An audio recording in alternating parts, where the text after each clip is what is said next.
Hello class, welcome to agro learner. मैं जीत चौधरी आप लोगों का फिर से एक बार स्वागत करता हूं एग्रो लर्नर एग्रीकल्चर क्लासेस में।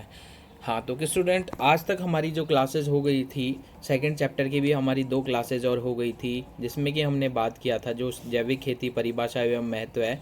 उस चैप्टर के बारे में हमने बहुत सारे इंपॉर्टेंट टॉपिक्स के बारे में बात करा और अप्रॉक्स 30% हमारा जो ये चैप्टर है वो अभी तक कंप्लीट हो गया है।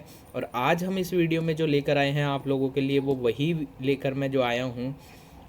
जैसे कि हम बात करेंगे कि किस अकॉर्डिंग हम जो है कौन कौन सी जो कंपोस्ट बनाने की विधियां हैं उनके बारे में। जैसे कि हमने कल तक लास्ट जो बात कर ली थी वो ये बात की थी कि जो किस अकॉर्डिंग कौन कौन सी जो खेतियां हैं वो करते हैं, जिसके माध्यम से हम क्या कर सकते हैं, बहुत ज़्यादा उत्पादन कर सकते हैं।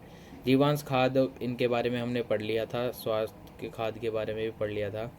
हाँ, तो अब हम बात करेंगे कि जीवांश खाद बनाने की जो 4 मुख्य विधियाँ थी, उन मुख्य विधियों के बारे में। तो 4 विधियाँ जो थी, कौन कौन सी 4 विधियाँ थी, आइए हम उनके बारे में बात करते हैं।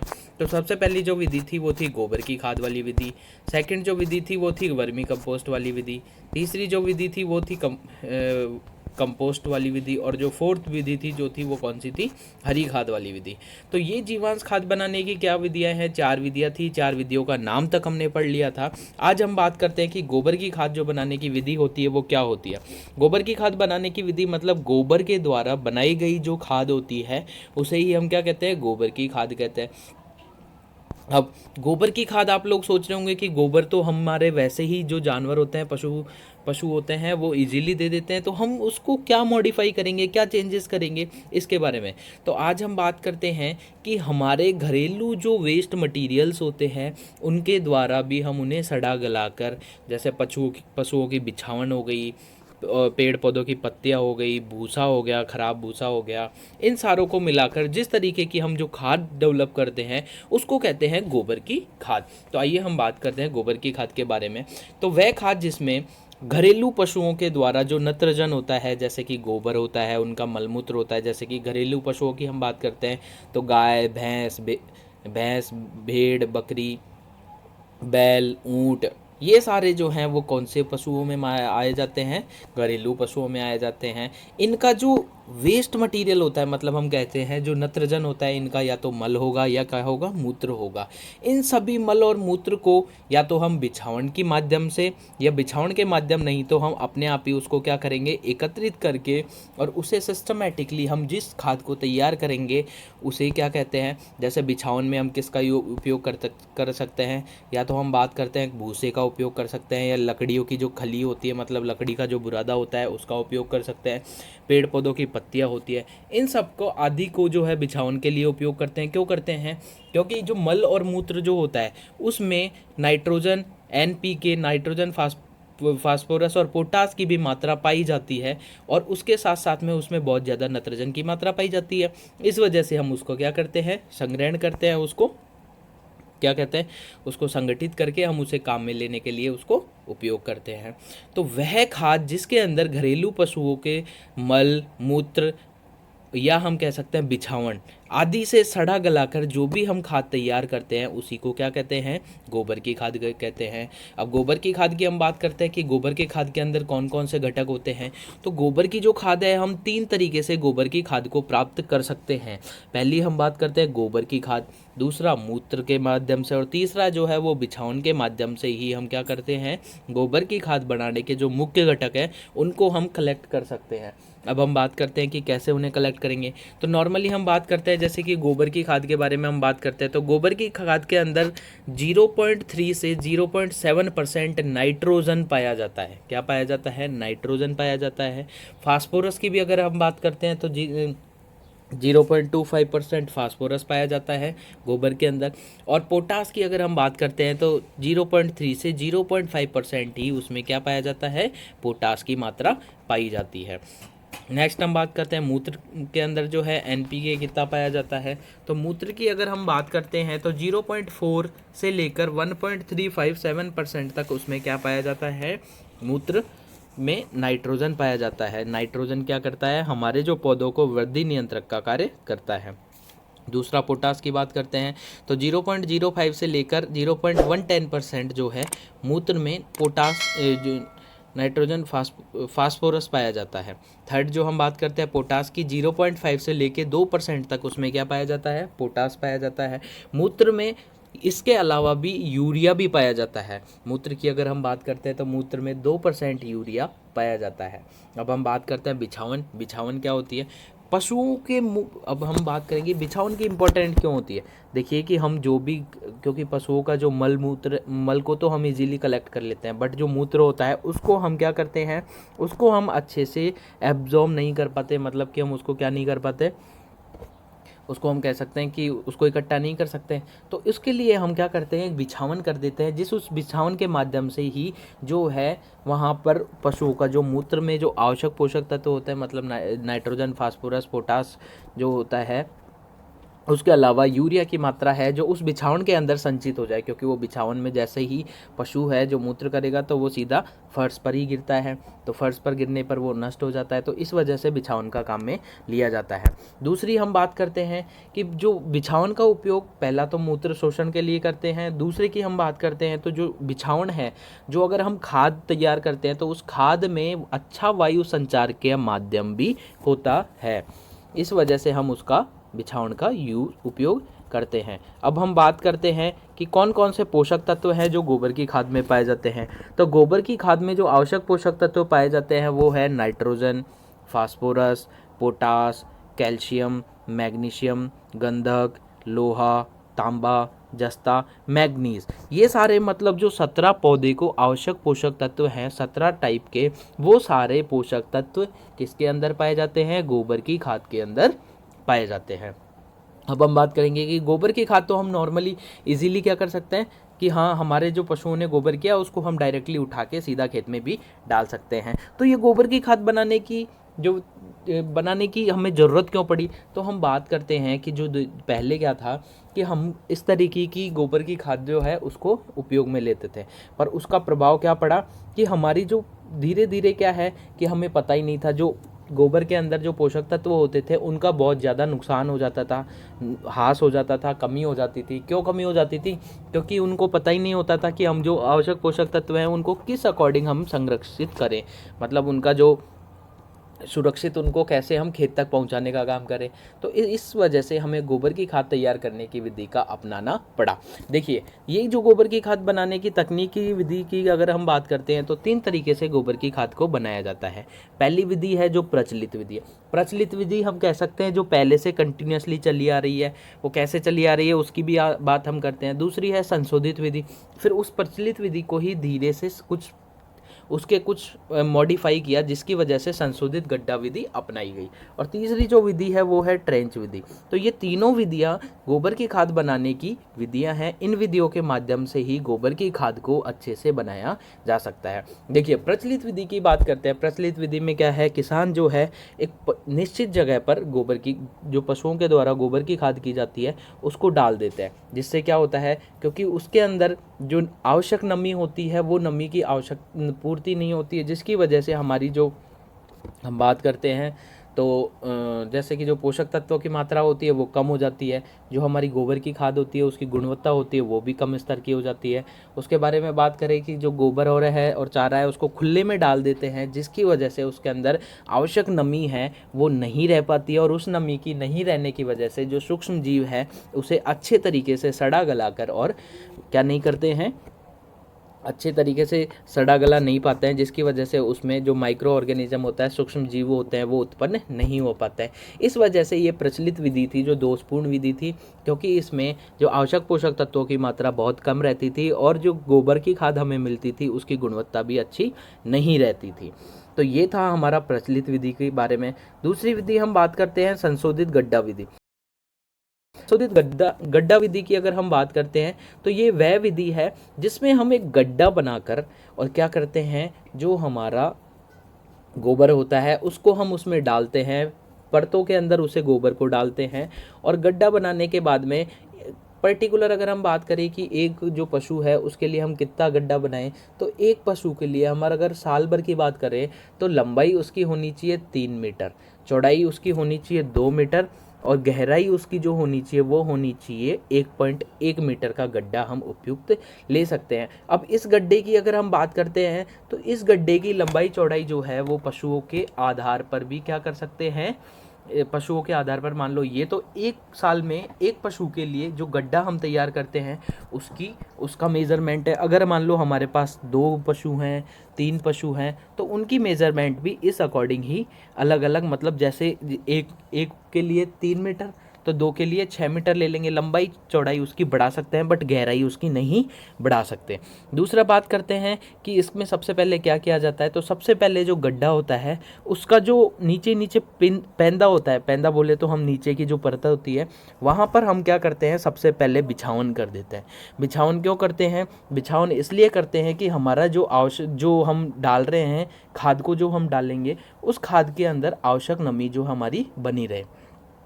इसके जो पहली परत में हम बिछावन करेंगे उससे हम पहली परत बना देंगे और उसकी परत की जो मोटाई करेंगे हम 10 से 20 सेंटीमीटर मोटी उसकी परत बना देंगे बिछावन की। दूसरी परत में हम क्या करेंगे, जो हमारा मूत्र होता है पशुओं का और गोबर जो होता है उसकी 75 से लेके 100 सेंटीमीटर परत तक उसको हम बिछा देंगे। दूसरी परत हमने तैयार कर दी है। उसके बाद में तीसरी परत की अगर हम बात करते हैं तो 75 से 100 सेंटीमीटर मोटी परत की बिछावन करते हैं। तीसरी परत में 75 से 100 सेंटीमीटर की मोटी परत की बिछावन करेंगे। इस बिछावन में एक सबसे ज़्यादा इम्पोर्टेंट कि अगर ये मोटी बिछावन अगर तीसरी बिछावन करते हैं, इस बिछावन में हमें क्या करना होगा, जैसे ही हम इस बिछावन को करते हैं और गड्ढे को जो भरते समय गड्ढे को जो भरेंगे हम, उस गड्ढे को भरते समय हमें क्या करना चाहिए, भूमि की जो मिट्टी की जो लेयर होती है, मतलब सतह जो होती है मिट्टी की, उसकी 50 सेंटीमीटर ऊंचाई तक उस गड्ढे को हम भर देंगे, जिससे क्या होगा कि इजीली हम गड्ढा भर जाएगा। नेक्स्ट हम बात करेंगे 10 सेंटीमीटर मिट्टी की परत से गड्ढे को हम बंद कर देंगे, मतलब हमारी जो मिट्टी होती है उससे अप्रॉक्स 50 सेंटीमीटर ऊंचाई तक हम गड्ढे को भरेंगे। उसके बाद में हम गड्ढे को पैक करने के लिए 10 सेंटीमीटर एक मिट्टी की परत उस गड्ढे के चारों तरफ चढ़ाकर उसमें नमी बनाकर और उसको लेप कर उसको बंद कर देंगे। अब ये जो हमारी जो ये विधि है संशोधित गड्ढा विधि, इस विधि में हमें 5 से 6 माह में, मतलब 5 से 6 महीने में हमें जो है क्या है, जो गोबर की खाद होती है वो सड़ गल कर हमें मिलती है। तो अब हम बात करते हैं, ये सड़ी हुई जो खाद है हमें इस अकॉर्डिंग मिलती है। तो अगर हम मान लो कि ये जो सड़ी गली खाद है, इस सड़ी गली खाद का 5 से 6 माह में सड़ गल कर तैयार हो जाती है। तीसरी विधि की हम बात करते हैं, वो तीसरी विधि जो है ट्रेंच विधि है। कौन सी विधि है, ट्रेंच विधि है। इसमें जो गड्ढे का आकार होता है वो लंबाई गड्ढे की रखते हैं हम 6 मीटर, चौड़ाई हम रखते हैं 1.5 मीटर और गहराई उसकी हम रखते हैं 1 मीटर। और गड्ढे की अगर लंबाई चौड़ाई की अगर हम बात करें तो लंबाई और चौड़ाई हम गड्ढे की बढ़ा सकते हैं बट गहराई गड्ढे की हम नहीं बढ़ा सकते। गड्ढे की बात करते हैं हम, गड्ढे के आधे भाग को बिछावन और मलमूत्र से स्टार्टिंग में भर देते हैं। जैसे कि जो मिट्टी का जो लास्ट मिट्टी जो होती है, जो सरफेस होती है, परत जो होती है नीचे की परत, उससे आधा मीटर ऊंचा होता है और आधा मीटर तक उसको भर देंगे। और उसको भरने के बाद में हम क्या करेंगे, आधा भरने के बाद में उसका जो एक गोलाकार या डोम आकार की मिट्टी के मिश्रण से उसके ऊपर लेप कर देंगे। जैसे कि गड्ढे को हमने आधा भरा, आधा भरने के बाद में हम गोबर दोनों का लेप लगाकर उसको या तो गोलाकार या डोम शेप की अगर हम बात करते हैं तो पुराने जैसे घरों में झोंपड़ियाँ जो बनी होती थी उसको ही कहते हैं डोम शेप। फिर उसके बाद में गड्ढे को इस तरीके से हम भरते हैं कि 3 माह में जो दूसरा ढेर है उसको भी वो कंप्लीट हो जाए। मतलब कि गड्ढे को इस अकॉर्डिंग भरना चाहिए कि 3 माह में हम क्या कहें, जैसे हमें धीरे धीरे टाइम लगता है 1 महीना 2 महीना 3 महीना, 3 महीना पहले भरने में लगेगा, फिर नेक्स्ट जो 3 महीने लगते हैं वापस से उस आधे गड्ढे को 3 महीने लग जाते हैं वापस से इसी तरह बढ़ने में। तो जैसे हमारा जो दूसरी लेयर हम जब तक उसमें बनाते हैं तब तक क्या होता है, जो पहला जो ढेर था वो सड़कर गलकर तैयार हो जाता है। अब सड़ गलकर अगर वो तैयार हो जाता है तो हमारे उपयोग के काम में आता रहता है। तो मतलब जो पहली विधि थी प्रचलित विधि, उस प्रचलित विधि में तो हमारा जो गड्ढा था वो खुला रहता था और उसमें फिक्स टाइम ही नहीं था कि हमारी जो गोबर की खाद है इतने दिनों में सड़ गल जाएगी। दूसरी अगर हम बात कर देते हैं संशोधित विधि, तो संशोधित गड्ढे विधि में हमें जो खाद मिल रही थी वो 5 से 6 महीने में मिल रही थी। अब इस विधि की बात करें ट्रेंच विधि की, तो ट्रेंच विधि में जो है सबसे जो हमारी क्या है, ट्रेंच विधि में जो हमें जो मिल रहा है वो क्या मिल रहा है, ट्रेंच विधि में हमें 3 महीने में ही जो है हमारे गोबर की खाद सड़ गल कर तैयार हो जा रही है। तो अब जो ट्रेंच विधि है इसकी विशेषता की अगर हम बात करते हैं तो ट्रेंच जो विधि है इसकी पूरे वर्ष भर सड़ी गली हुई खाद हमें आवश्यकता के अनुरूप हमें मिलती रहती है। हर 3 महीने में ही हमें क्या होता है, सड़ी गली खाद मिलती रहती है। किस विधि के द्वारा, ट्रेंच विधि के द्वारा। नेक्स्ट हम जो दूसरी बात करते हैं वो है नाइट्रोजन की मात्रा भी अधिक होती है। प्रचलित विधि और संशोधित गड्ढा विधि के माध्यम से अगर ट्रेंच विधि की अगर हम बात करते हैं तो उसकी खाद में नाइट्रोजन की मात्रा बहुत अधिक पाई जाती है। अब हम बात करते हैं कि ये जो हमारा जो खाद है वो सड़ गल गया, इसका हम पता कैसे लगेगा। तो पहचान करने के लिए सबसे पहले हमें गोबर की खाद जो है वो एक जैसी पूरी दिखाई देगी, मतलब कि उसमें ऐसा लगेगा हमें कि ये हमारी जो खाद है वो एक जैसी ही हो गई है, मतलब वो उसमें सड़ी गली हुई खाद बिल्कुल दिखाई दे जाएगी और उसके अंदर से कोई भी दुर्गंध नहीं आती है, मतलब कोई भी बदबू नहीं आती है, बदबू नहीं आएगी। और उसके साथ साथ में वो मिट्टी जो है हल्के रंग के साथ साथ में वो भुरभुरी मतलब दाने दाने के रूप में वो परिवर्तित हो जाती है। नेक्स्ट हम बात करते हैं कि ये जो हमारी गोबर की खाद है उसको किस अकॉर्डिंग हम यूज़ करते हैं। देखिए फसलों की अगर हम बात करते हैं तो फसलों के हिसाब से हम 10 से 15 टन पर हेक्टेयर हमें उपयोग में करना चाहिए। फसलों के अंदर अगर गोबर की खाद का हम उपयोग कर रहे हैं तो 10 से 15 टन जो है हेक्टेयर हमें उसका उपयोग करना चाहिए। सब्जियों की अगर हम बात करते हैं, सब्जियों के अंदर गोबर की खाद कितनी उपयोग करनी चाहिए, तो 20 से 25 टन पर हेक्टेयर हमें सब्जियों के अंदर जो है गोबर की खाद का उपयोग करना चाहिए। और इसका उपयोग कब करते हैं, तो बुआई के 3 से 4 सप्ताह पहले हम क्या करेंगे, हमारे जो खाद है गोबर की खाद है उसको ले जाकर खेतों में डाल देंगे और इस समान मतलब सारे खेत में इस तरीके से डालेंगे कि सब जगह समान रूप से ही वो है जो है हम उसे बिखेर देंगे। और बिखेरने के बाद में हम उसकी जो देसी हल होते हैं उससे हम खेत की जुताई कर देंगे, जिससे कि वो अच्छे से हमारे खेत में मिल जाए। ये था हमारी कौन सी विधि, गोबर की खाद बनाने की विधि। अब जो हमारी नेक्स्ट जो बात हम करते हैं वो है कंपोस्ट की।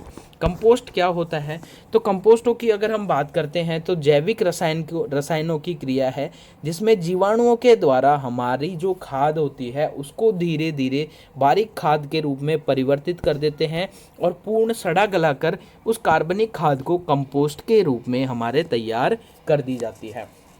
तो कंपोस्ट की हम बात करते हैं, किस अकॉर्डिंग कंपोस्ट बनता है। कंपोस्ट की हम बात करें तो हमारे जो घरों में अवशेष होते हैं, घरों के अवशेष या हम कह सकते हैं किसी फार्म के अवशेष, उन फार्मों के अवशेषों के माध्यम से ही इस कंपोस्ट को तैयार किया जाता है, मतलब वो थी खाद और ये है कंपोस्ट। तो कंपोस्ट के अगर हम बात करें तो कंपोस्ट जो है हमारे डेली लाइफ में जो भी हम एक्टिविटीज़ करते हैं, मतलब जो भी कचरा हमारे घर पे निकलता है उसके माध्यम से ही हम क्या करते हैं, इस कंपोस्ट को तैयार किया जाता है। मतलब इसमें कार्बनिक पदार्थों की मात्रा ज़्यादा होती है। और कंपोस्टों की अगर हम बात करते हैं तो कंपोस्ट कैसे बनाए जाते हैं। कंपोस्ट तैयार करने के लिए 2 तरीके हैं। पहला जो तरीका है फार्म, मतलब जो खेत होते हैं वहाँ पे जो अवशिष्ट पदार्थ होते हैं जो हमारे यूज़ नहीं आते उनको सड़ा गलाकर हम क्या करते हैं, कंपोस्ट बनाते हैं। दूसरा, शहर कस्बे में जो अवशिष्ट होते हैं उनके माध्यम से भी हम क्या करते हैं, कंपोस्ट बनाते हैं। तो फार्म अवशिष्टों से अगर हम बात करें तो कौन कौन से फार्म के अवशिष्ट होते हैं, जैसे कि हम बात करें हमारे जो खेत है उसके अंदर बहुत सारे खरपतवार उगे होते हैं। अब उस खरपतवार को सड़ा गलाकर भी हम क्या कर सकते हैं, हमारा जो है कंपोस्ट तैयार कर सकते हैं। फसल के अवशेष, फसल कटने के बाद में जो भी अवशेष बच जाते हैं उनसे भी हम क्या कर सकते हैं, कंपोस्ट तैयार कर सकते हैं। पशुओं का जो चारा होता है वो उसको सड़ा गलाकर हम क्या कर सकते हैं, कंपोस्ट तैयार कर सकते हैं। पेड़ पौधों की पत्तियां आदि के द्वारा भी हम कंपोस्ट जो है वो तैयार कर सकते हैं। शहर कस्बों के अवशिष्टों की बात करें, जो हमारे सिटीज़ की अगर हम बात करें तो डेली लाइफ में आप देखते हैं कि सिटीज़ में बहुत सारा कचरा, वेस्ट प्रोडक्ट जो निकलता है उस वेस्ट प्रोडक्ट से भी, जैसे कचरा, कार्बनिक कचरा, कूड़ा करकट, मल आदि का जो है वो हम क्या कर सकते हैं, शहरों में जो भी अवशिष्ट पदार्थ होते हैं उनका भी क्या किया जाता है, कंपोस्ट तैयार किया जाता है। अब हम बात करते हैं कंपोस्ट बनाने की कौन कौन सी विधियाँ हैं। तो हमारी नॉर्मली बात करते हैं कंपोस्ट बनाने की जो विधि है वो 3 विधियाँ हैं। प्रचलित विधि तो 3 विधियां हैं। पहली विधि है इंदौर विधि, दूसरी विधि है बेंगलोर विधि और तीसरी जो विधि है वो नेडेफ विधि है। अब नॉर्मली हम इंदौर विधि की बात करते हैं। इंदौर विधि जो है वो इंदौर कि अगर हम बात करें तो इंदौर के इंस्टीट्यूट ऑफ प्लांट न्यूट्रिशन द्वारा 1924 से लेकर 1931 में जो दो साइंटिस्ट थे, ए होवर्ड और यशवंत डी वार्ड के द्वारा ही ये जो विधियां थी विकसित की गई थी। और इसमें आवश्यक सामग्री की अगर हम बात करते हैं तो पशुओं का गोबर हो गया, फसल हो गई, पौधों के अवशेष हो गए, अवशिष्ट पदार्थ हो गए, बिछावन लकड़ी की राख हो गई, गन्ने की खली हो गई, ऐसे ये सारे जो है सिस्टमेटिक कंपोस्ट हम तैयार कर सकते हैं। सो क्लास आज के लिए हम इतना ही। कल लेकर आप लोगों के लिए फिर से वापस से यही जो हमारी कंपोस्ट की विधियां और उसके बाद में हमारी आगे जो कंपोस्ट है, वर्मी कंपोस्ट है, उसके बारे में हम कल आप लोगों को कल क्लास लेकर आएंगे। Thank you. प्लीज़ अगर आपको वीडियोस पसंद आ रहे हैं तो प्लीज़ वीडियोस को लाइक करें, कमेंट करें और वीडियोस को शेयर करें। Thank you. Agro learner agriculture classes Telegram जो ऐप है उसको आप लोग ज्वाइन करें। Thank you.